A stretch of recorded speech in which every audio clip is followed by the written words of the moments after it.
That's a ball, don't swing. That's a ball, don't swing.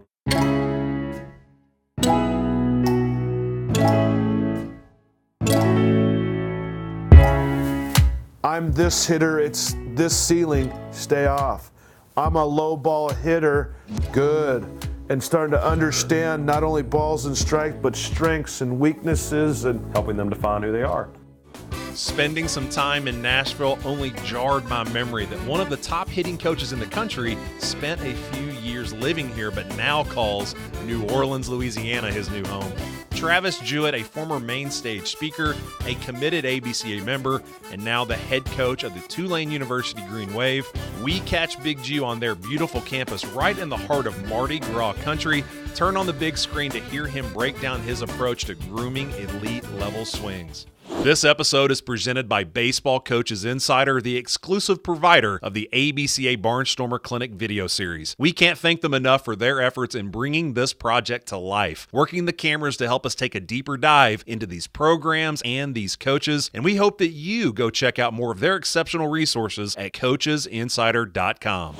So, Drew, we had a chance to get in the cages and do a little work with my new favorite player in college baseball, Grant Matthews, at least when I'm on campus at Tulane.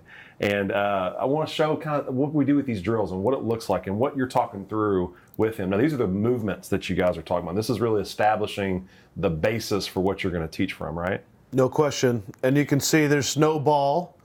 There's no nothing. We just put his feet together because that just initially is going to force him to go which way? Forward. Yeah. You know what I mean? Yeah. So things like that. And so we can do this in the outfield. We can do this down the cages. Sure.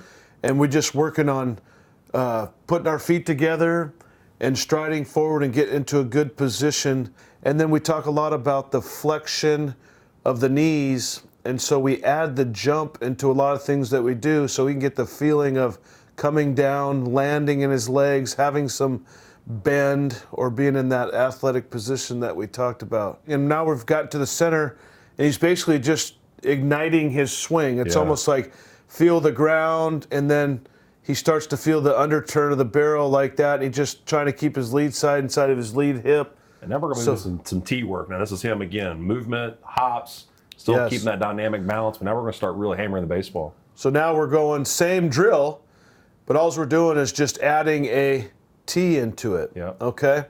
That tee is stationary, but in my mind and into our hitters' minds, it's actually moving. Because if he shows up a stride extra, it might be a little deep. Sure. If he shows up a stride less, it could be a little bit out front. If he shows up and his stride length says right off of my front side, then that's probably a sugar. But like, it's really cool because the tee is not moving. It actually is in terms of where he might show up to it. A little bit out front there, right? And so you see a little bit more hook and three side of the ball. But again, body in a pretty good position to turn so that he can have the ability to hook. You know what I mean? And the beauty of it is, without really ever talking about it, and is that you're creating adjustability in the swing. No question. Because now when he gets to this point, look at centered. It's time to go. Yeah, and his foot's down, his knees are bent. Look at that, front foot slightly open, which I like because it promotes flexion in the knees, and it creates a nice little tunnel for his back hip to turn through, you know what I mean? And again, he's not striding away. Look at the vision. See his hands get across the plane of his nose? Yep. Look at the rotational spin. Here's the barrel, and now dynamic balance. Look at that body swing. Position. Look at the finish on balance. Nice. Oops. I mean, it's really good. Yeah, this is a flamingo stride. So notice how he's got his weight nice and dispersed. His head's over his belly button between the balls of his feet. He's probably got a pinched core, which is nice. It keeps his head over the center. His weight is evenly distributed. Where does he go?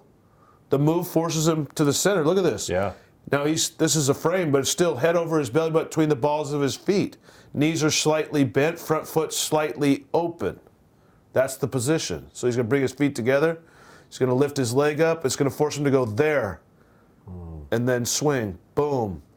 Notice, too, the barrel strength. So it starts right there, but then when he moves, it kind of gets into that nice coiled position. You see that I'm a big bottom hand load kind of guy. I like that bat to gain some angle through his bottom hand load, and then look at the vision. That's how you draw it up right there. You know what I mean? And so he's really trying to train, and then he turns, and then his face can go out after, but that. So this next one is what we call hop forward, hop back. So he hop forwards, he hop back, and then he strides, and then there I go again. So you can watch. Control your weight, your center mass, force him to go forward, and then we stride and jump. Is there a focus you're giving them on the baseball when we talk about numbers here? Certainly the 1-2. Yeah. You know what I mean? Yeah. We want to try to stay off the 3 as much as we can in controlled drills. In you know general. What I mean? In general. Yeah. We're looking out. We're trying to look down, hands across, get the body into a good position, and do that. Square up. Now we got some serious movement going here. I mean, we're really working up through the batter's box. We got a lot of things moving. Talk us through this one. Again, this is kind of our hop, hop, and land. So it's like he's like an airplane. He's just kind of landing. And notice how he's, again, controlling his masses. And then watch how controlled he is here. Now watch the nice little center move, and boom. I love the term you used was we want to sneak up on the baseball. Yeah. I love this. I'm big into like large movements, rhythm, no statues. You know, I don't like it when our hitters, the pitcher's standing there, look at the sign, our hitters, you know, we talk about large movements. Like, you know, you want to just stand there and lick your sign. You know, we got our larger movements, and then they start to small down, and then all of a sudden they become rhythm movements, and then it keeps us relaxed. This is short bat. So you How see long is this bat? It's like 26, 28. Okay. But it's got some pretty good, like, regular bat weight feel. Sure. It's got some head to it. It forces the ball to travel. You know what I mean? Look how far he lets this ball travel. That ball's right off of his stride foot. You know what I mean? That's where we're looking for it, you know? So you see the cone in the ball? That's like a be looking at me when you're done with your swing type of thing. Like, don't look out, look down. So we want to see him just see the vision. That's what we're looking for. We want to try to keep our shoulders almost over that, or vision down type of thing. Right. Now we're back to a regular bat here. Yep. And all we're really doing now is they're just, he's moving plates. Yeah. And I love doing this off of flip drills. I love doing it off of machines, live arms, because I think it's our job as hitting instructors to affect the timing of our hitters on a daily basis. I think you should have timing drills. Yeah. I think you should see some kind of spin every day. It could be a sideways left-handed spin. It could be a, you know, up-down curveball spin from a right-hander, but slurves and sliders and shapes and destinations. And do I swing? Do I not swing? You know, what pitches are mistakes? And then probably have some kind of two-strike, you know, battle. But anyways, just the 3 plates, it just forces him to start his swing sooner and smoother, so to speak. And we like to say the back plate kind of correlates a 3-pitch starter, you know, 88, 92, fastball, slider, change. Now all of a sudden you move up, 2 things happen to the pitch, particularly when you're throwing BP and or a machine. It gets firmer and it gets taller. Which body position is going to become even more important the taller the pitch gets. Okay, this is just kind of like a little bit of like a bounce drill. So it's like he's trying to train himself to like hit off of a fastball rhythm. And you've got this cross drill, right? We're Love going these. The plate. Yeah, so we call these kind of our cross tosses. And this would be like kind of, in my mind, this is what I would see as like a left on left, like cutter slider type, you know? And we're really trying to like work the middle outer third of the plate and see how he's letting the ball travel, and he's working on hitting almost through the break, so to speak. Instead of around it, he's going to try to let it travel and hit through the break. Wow. And another thing we can do is we could take that screen even to a lefty and put it on the other side. So that now we could actually almost try to throw it like right at his belt buckle. And he would then have to learn how to productively stay over it, be down, look out, react in, and learn how to productively pull the ball with connection. So now the angle, instead of going away from me, it's almost like a right-hander, like back footing me. And I'm working on like almost cutting my pinky across my back pocket and productively pulling the ball, what we say, deep up the net. We try to stay short off the sides. We want to try to live up deep, up the net. Explain this one right here. What do we got here? This is like what I call like an A-Rod drill. Okay. And he could probably be tucked a little bit tighter to the fence, but it's just basically like we're just trying to run balls right down the pike. Yeah. And I'm just getting him to do that. Look at that. See how we can try to straighten the ball out? Yeah. You know what I mean? Like just really working on keeping his hands tucked up underneath him and getting that. Wow. Just like not pulling off early. When he really does it well and he kind of comes in, look how productive the pull is. Yes. Right? It's not a pull off. It's not a top spin hook. It's a I'm thinking there and then look at that. I mean, that's. It's fully rotated. Yeah. Through right center, like with big juice.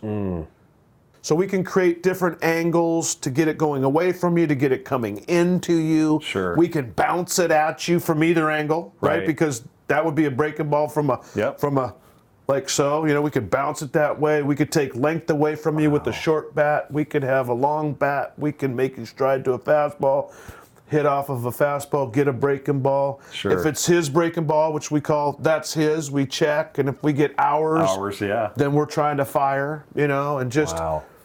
And then again, I haven't said it enough, but like, that's a ball, don't swing. That's a ball, don't swing. I'm this hitter, it's this ceiling, stay off. I'm a low ball hitter, good. And starting to understand not only balls and strikes, but strengths and weaknesses and helping them define who they are. Right. To be able to train your vision, your strike zone management, and it all, I think you can only do it when you have ball coming at you. You know, that's the caveman in me, because I like a lot of, you know, balls coming at you, because it takes a timing start and then it takes a decision-making process. Right. Well, thank you, Travis, for being gracious host, and your hospitality was off the charts. For us, on behalf of the ABCA, to be able to touch down here in New Orleans and spend some time with you, we wish nothing but the best of luck to what's going on here with the Green Wave, and knock it out of the park, man. We'll catch you in Omaha. Yeah. Well, I really appreciate it, man. Anytime I can hang out with you and no doubt do anything that's, again, good for the ABCA and be a part of that, you can count me in every time. So you're the best. I appreciate it, and, you know, we're just going to try to kind of keep getting our body in that position so we can turn fast and see what happens. So it's awesome. Thanks for, you know, it's an honor for me, because anytime, you know, we can glorify an individual maybe that we're picking out with Grant here a little bit. Right. I think that's cool. He's earned it.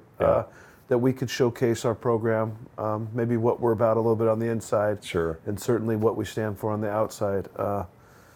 It's appreciative, so thank you very much. You're the best. Thank you. Said, hey, coach, can I help coach? First year, man, I was so nervous in the conference tournament. I went down to the bullpen, and I'm scared to death, you know, because you're still a player. Yeah. And I didn't know that I wanted to do this.